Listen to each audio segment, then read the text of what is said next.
Hello, Diane. I enjoyed reading your post, and I agree on a lot of the points that you made in your post.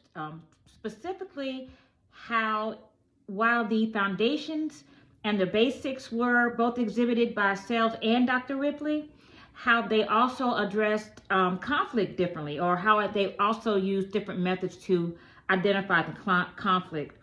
Dr. Ripley allowed the couple to do more verbal actuations or verbal expressions of some of their pains and some of their feelings and where some of those feelings may be coming from.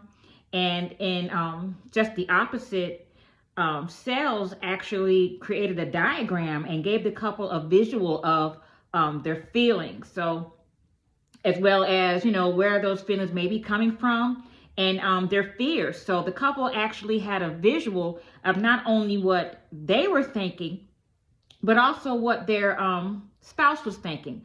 So it kind of gave them an outlook or a perception of how their spouse was actually feeling, other than trying to guess how that spouse was feeling.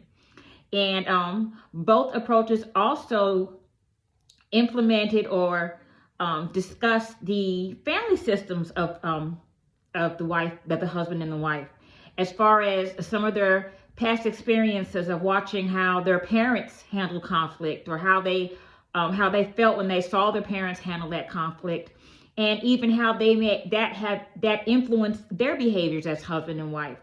And I feel that also solidifies and identifies the expectations that they may have, as far as what to expect out of a spouse, how they were taught how to handle conflict, or how they were taught how to handle pain.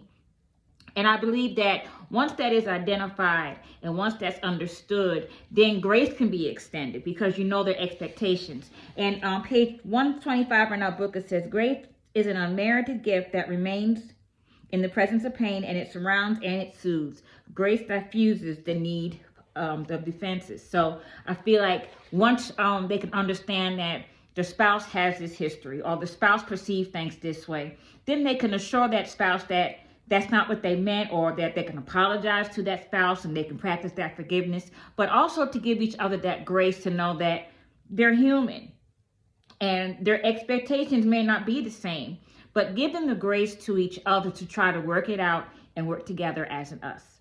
So again, I enjoyed reading your post, and you have a lot of key points that I agree with. And Merry Christmas. Let me see if you can see my tree. And Merry Christmas.